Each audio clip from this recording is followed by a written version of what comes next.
Assalamualaikum warahmatullahi wabarakatuh. Jadi kali ini penulis mau bahas soal polusi lagi ya. Jadi penulis lihat ada channel yang sangat memuji adanya Nikuba.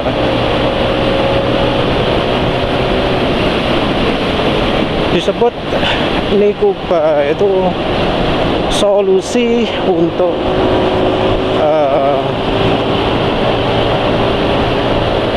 mengurangi pemanasan global.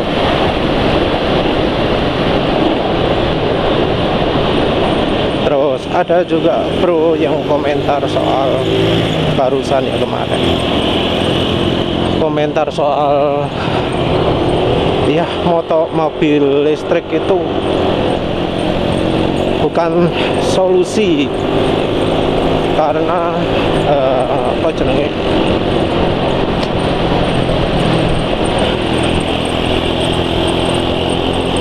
bahan bakar untuk listriknya, penghasil listriknya masih pakai bahan bakar minyak atau bahkan batu bara.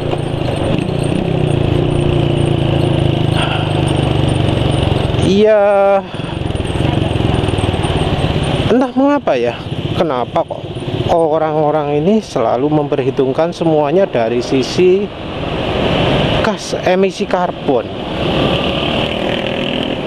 Emang apa sih yang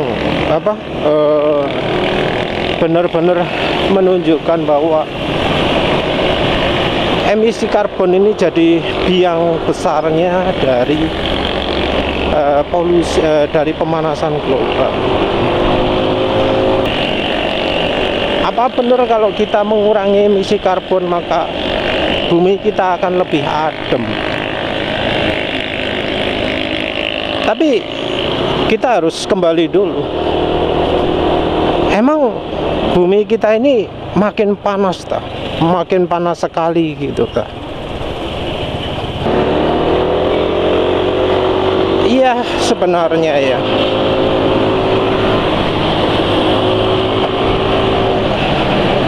Ganti sepeda motor, ganti mobil, itu apa sih efeknya ke global warming itu ya?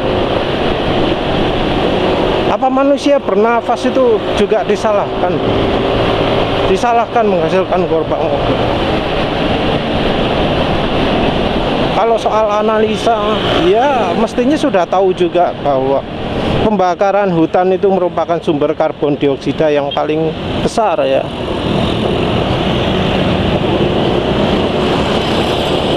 Jadi pembakaran hutan untuk pembukaan ladang itu jadi penyebab paling banyak ya. Penyebab apa jenenge, karbon emisi terbanyak ya, termasuk Indonesia itu. Makanya minyak kelapa sawit di apa jenenge, di Eropa itu diblokir. Kenapa? Karena minyak kelapa sawit dituding jadi penyebab kebakaran hutan paling banyak. Karena kebakaran hutan terjadi sengaja dibakar untuk pembukaan ladang. Dan ini bukan hanya karena modal lokal saja. Modal asing juga banyak.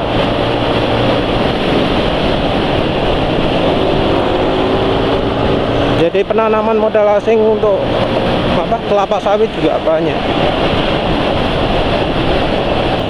Iya, kayaknya memang hidup kita ini sekarang ini dipenuhi dengan emisi global warming semuanya, sampai rumahan juga seperti itu. Walau ya ada beberapa keanehan nih. Katanya kan kendaraan listrik itu solusi, tapi kenapa kok harga kendaraan listrik di Indonesia mahal? Di India loh, kendaraan listrik kurang dari 20 juta performanya sudah kayak gesit.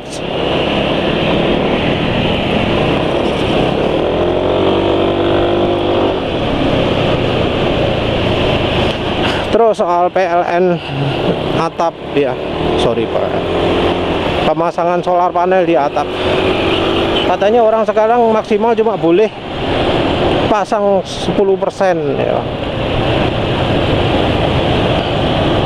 Jadi orang masang listrik solar panel itu maksimalnya 10%, karena kalau on grid itu nanti bakal nyumbang ke Pertamina, ke Pertamina, PLN.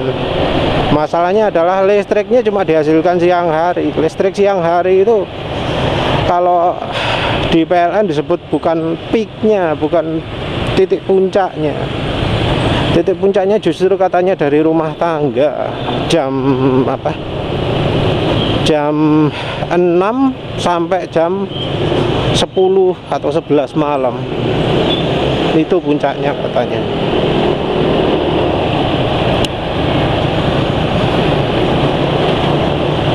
Kalau siang katanya ya cuma dari industri.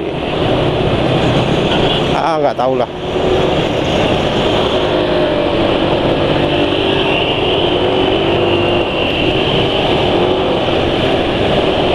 Yang jelas semuanya itu dari emisi karbon semua. Mungkin ada peneliti yang ngomong emisi karbon menyebabkan pemanasan gini. Tapi kenapa kok polusi sulfur nggak diperhatikan? Jadi sulfur itu jadi biang utama terbentuknya awan artifisial, awan yang enggak normalnya ya. Kalau normalnya awan itu terbentuk dari uap air, ngumpul jadi satu membentuk awan yang putih banget ya. Sekarang yang sangat jarang terlihat kalau untuk mereka yang nggak pakai cemenito. Jadi awan itu terpengaruh oleh sulfur.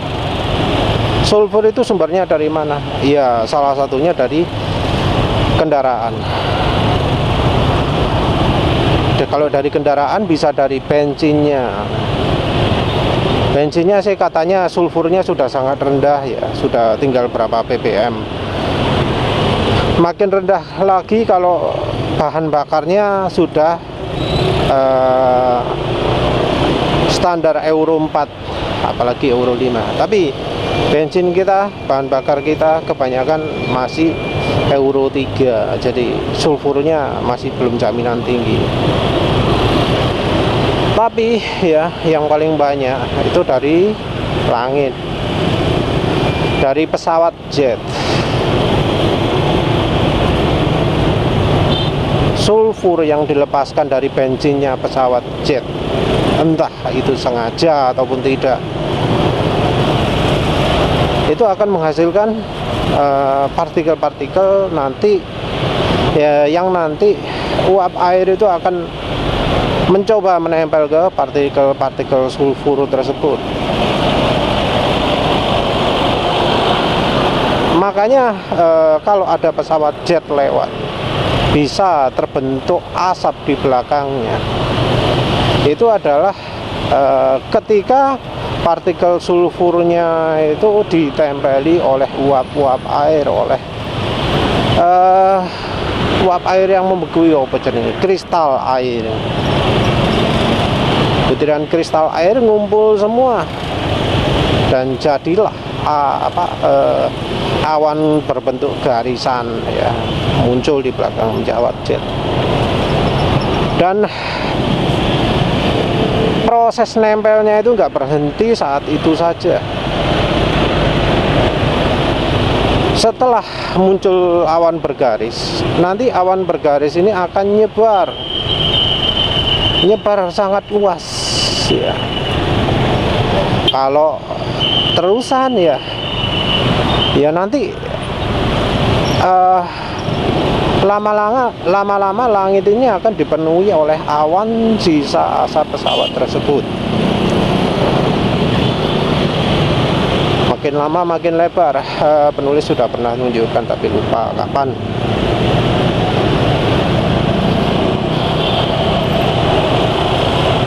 Yang jelas awan ini akan jadi sumber ya, sumber dari pemanasan global. Jadi ada dua ya. Yang pertama, bentuk awan ini ya, nanti di suatu saat awan ini akan jadi nggak kelihatan, tapi bikin langit jadi nggak biru lagi. Jadi kalau sekarang lihat langit gitu ya, awan warnanya putih, itu bukan langit yang normal. Langit yang normal itu kayak lagu, langit yang biru. Langit itu aslinya warnanya biru. Langit itu enggak putih, tapi sekarang anak-anak sekarang taunya apa? Langit itu warnanya putih. Ya karena saking parahnya ya, saking parahnya polusi sulfur itu. Bukan karbon dioksida.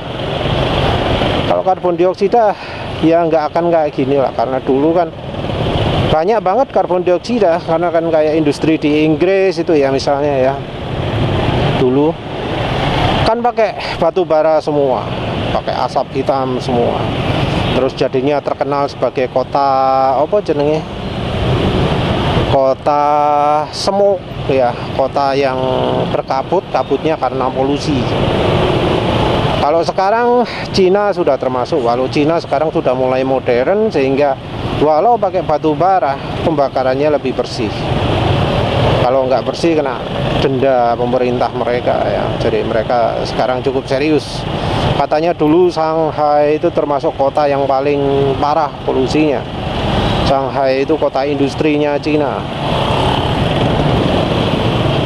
Ini baik awan yang kelihatan mata ataupun awan yang nggak kelihatan mata. Jadi kalau awan kelihatan mata itu awannya awan yang ada polanya melengkung gelembul gitu ya di atas ya.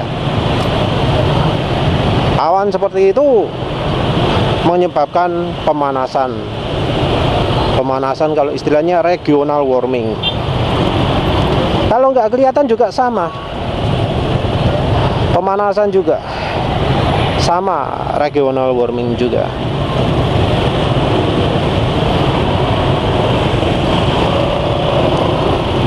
Sulfur dari permukaan tanah ya bisa juga naik. Jadi langit warna putih itu ya, itu juga sulfur ya.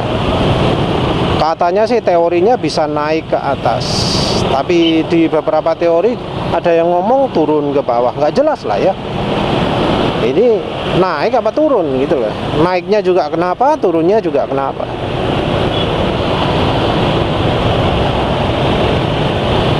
Karena memang ya ilmu pengetahuannya sendiri nggak begitu jelas. Kalau penulis ngamati sih ya, ngamati. Itu turunnya karena energi orgon ya. Mereka yang pakai alat orgonite atau cloudbuster yang pakai orgonite itu biasanya langit mereka putih. Karena apa? Karena mereka membuat partikel-partikel yang penyebab global warming ini akan ngambang di angkasa. Yang pakai cemenite perlawanan. Yang pakai cemenite langitnya lebih biru. Karena apa? Karena partikelnya turun. Turun ini juga ditandai sih ya. Yang pakai cemenite bisa aja sore-sore hari gitu lihat di tengah sawah pun ada kabutnya. Kabut sore hari. Di musim panas nggak ada hujan, nggak ada apa-apa. Tahu-tahu pagi-pagi kabutnya tebel banget. Itu juga bisa terjadi. Mestinya itu karena sulfur yang ada di langit itu turun.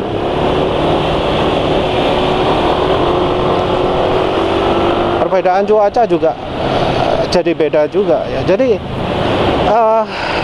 awan putih ini ngambil uap air dari sekitarnya. Jadi asap dari pesawat ini ngambil uap air dari bawah dan atasnya. Ketika uap air itu mengumpul jadi awan yang disebabkan oleh pesawat, itu tempat lain-lain di atasnya atau di bawahnya, itu uap air akan lari ke situ semua. Karena yang situ kurang uap air, maka uap air akan pindah ke situ. Misal ada awan gelap gitu ya, tebel hitam gitu ya, terus ada trails, ada pesawat lewat sehingga menyebabkan awan bergaris, bisa dispastikan hujannya itu bakal turun, batal turun, gagal hujannya. Jadi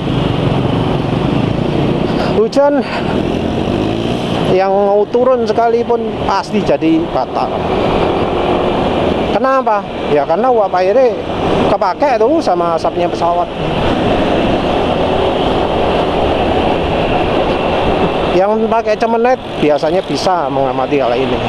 Kalau yang pakai orgonet beda lagi sudah, karena mereka sulit untuk lihat awan rendah ya, awan rendah yang bikin hujan. Jadi hujan itu ada dua ya, hujan yang disebabkan oleh awan rendah dan hujan yang disebabkan awan tinggi.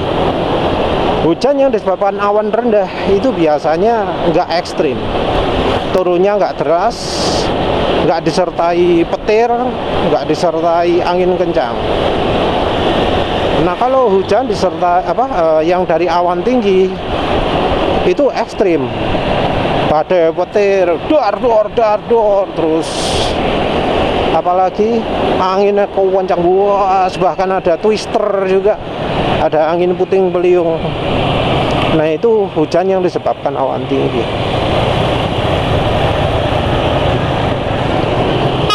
Periodenya juga beda. Kalau dari awan tinggi itu biasanya hujannya seminggu sekali atau 2 minggu sekali. Nah kalau awan rendah bisa tiap hari, bisa sehari 2 kali, bisa sehari 3 kali. Sehari 3 kali itu hujan cerah, langit biru lagi. Terus habis itu mendadak turun air, hujan duluan, terus baru awannya ngumpul, baru awannya jadi hitam, kadang kayak gitu. Nah kalau yang sebaliknya itu awannya putih terus ya, terus tiba-tiba mendadak angin kencang, badai langsung tiba-tiba banjir di mana-mana kayak gitu. Terus habis itu berhenti wes, nggak hujan lama 2 minggu. Kalau daerah yang kering yang bisa sampai 2 bulan 3 bulan kayak gitu.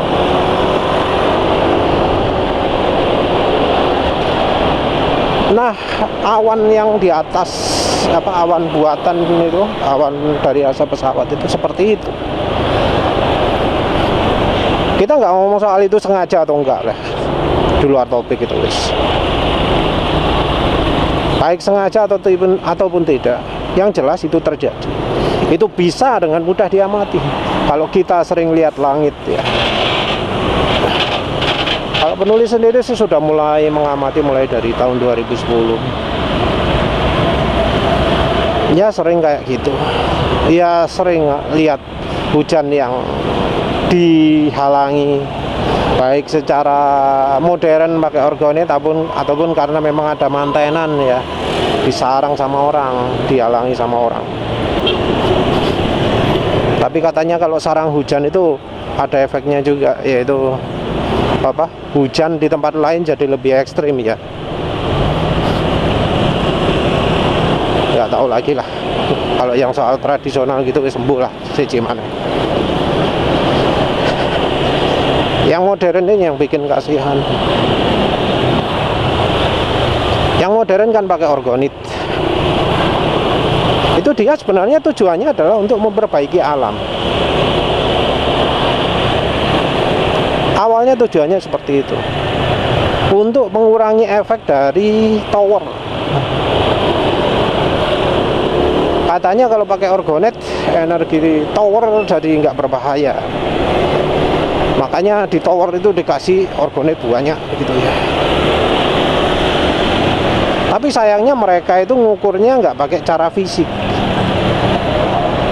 Mereka ngukurnya pakai cara metafisik. Padahal orgonet itu adalah alat fisika. Energi metafisika itu beda. Energi metafisika itu kalau ingin apa jenenge kebatinan, kalau ingin tenaga dalam, kalau ingin apa mana semedi meditasi gitu ya, itu energi macam pemakaian energi metafisik. Sementara orgonet itu adalah energi fisik, bukan metafisik. Harusnya mereka ngukurnya pakai energi fisika, memperhatikan efek secara fisika. Dan efek fisika itu kalau yang dari penulis simpulkan, itu adalah membuat air jadi berubah kemampuannya, lebih sulit beku atau lebih mudah beku. Energi yang bisa menyebabkan awan nyantol di langit lama itu akan membuat es tetap beku walau di suhu ruangan. Sementara itu energi yang membuat awannya pesawat itu jadi mudah turun, mudah bikin langit jadi warna biru, itu adalah energi yang membuat air sulit membeku di suhu beku. Jadi perlawanan ya, perlawanan. Energi ini kalau ditaruh di bensin, kalau alatnya dipasang di bensin, itu akan membuat bensin itu ya, kalau untuk yang bikin air sulit membeku, itu bensin itu jadi kayak AFR-nya nambah. AFR nambah itu apa aja efeknya? Ya, kebutuhan oktan mesin berkurang, terus tenaga mesin nambah kalau setelannya irit. Nah, kalau yang sebaliknya gimana? Ya, bikin AFR-nya makin tinggi, jadi terasa makin kering, mesin jadi makin panas, jadi makin ngelitik karena kebutuhan oktan jadi naik. Terus tenaga berkurang, top speed berkurang kalau setelan irit. Setelan ini boros, ya makin bertambah ya, karena gimana pun motor atau mobil itu pakai AFR. Kalau rasionya nggak pas, tenaga turun.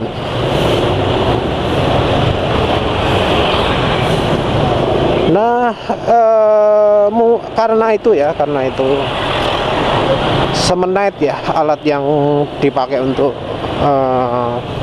buat awan penyebab pemanasan lokal ini turun, itu kalau dipasang di motor enak juga, jadi lebih irit kalau motor masih standar. Jadi lebih irit, tenaga nambah, mesin lebih halus. Karena memang energi itu membuat ikatan atom jadi lebih rapat, membuat ikatan antar atom di sebuah molekul jadi lebih rapat, membuat ikatan molekul lebih stabil. Jadi film strength olinya jadi nambah juga, kohesi dan adhesinya meningkat, pelumasan jadi lebih bagus. Nah, ingat juga bahwa manusia itu terdiri dari air.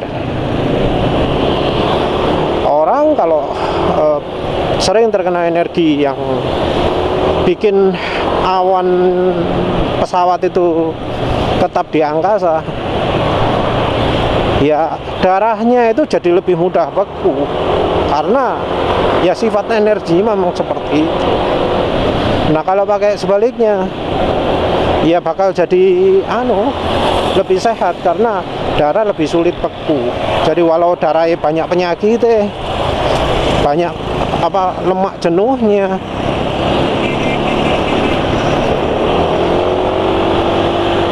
Darahnya tetap bisa mengalir lebih baik.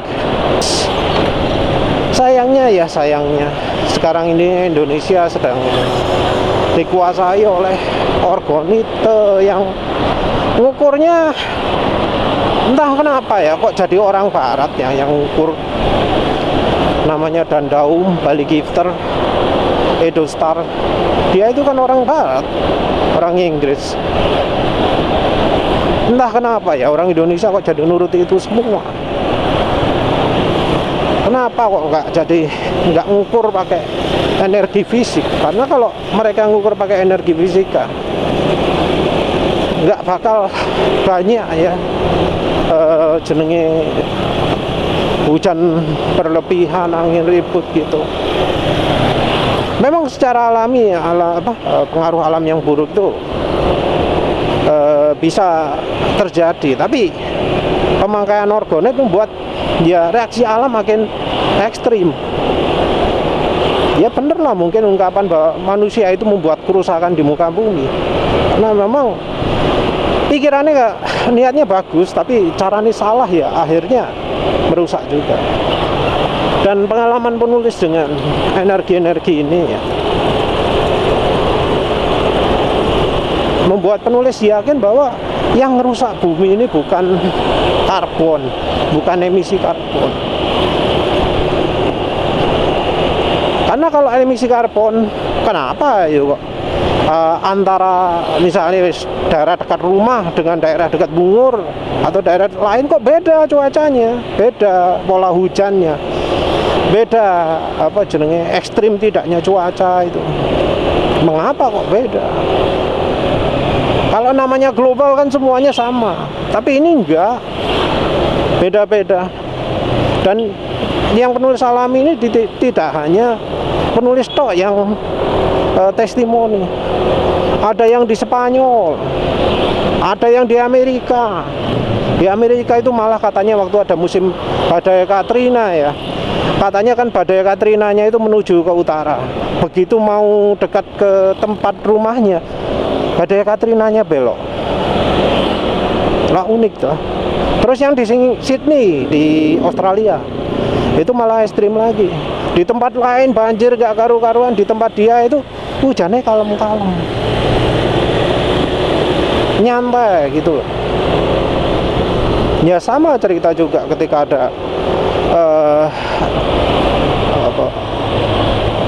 apa sih storm itu, apa sih istilahnya,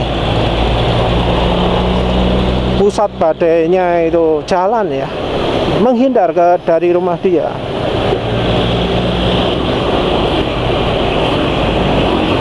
Jadi ya lagi-lagi lah ya, orang kalau nggak tahu merusak ya. Orang kalau sumber ilmunya cuma satu ya gitu ya. Harusnya tiap orang itu ya punya pemikiran yang kritis sendiri-sendiri. Dapat ilmu ya harusnya diverifikasi itu ilmunya sudah benar atau enggak. Mengapa kok melakukan pengujian cuma satu orang toh? Pengujinya juga pakai cuma dilihat mata gitu toh. Oh ini. Kalau dia mungkin punya energi metafisik. Tapi masalahnya ini alatnya alat fisika, bukan metafisik. Mungkin secara metafisik oke, tapi secara fisika ya belum tentu. Karena ya banyak terbukti juga beberapa konsumen dia ada yang mengeluh pusing gitu ya. Kenapa kok dipakai di dalam kamar kok jadi pusing gitu ya. Dicueki sama dia, nggak dijawab. Padahal harusnya energi yang baik itu tidak bikin orang makin pusing. Energi yang baik untuk alam itu tidak bikin orangnya jadi pusing. Jangan percaya dengan istilah detox macam-macam, mengurangi penyakit macam-macam. Jadi masalah ketika ada suatu alat yang kita kenakan itu jadi pusing, ketika dilepas jadi nggak pusing lagi, itu masalah besar. Jadi masalah ketika suatu alat itu kita pegang terasa kuat, enak, begitu dilepas jadi lemes. Itu masalah itu.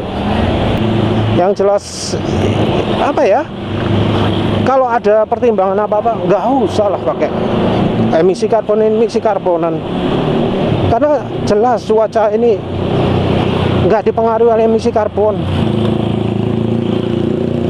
Kalau misalnya dipengaruhi oleh emisi karbon, mestinya cuaca di Norwegia atau di mana negara manapun yang kendaraan listriknya banyak, yang menghasilkan listriknya nggak pakai karbon, mestinya lebih baik. Tapi nyatanya apa?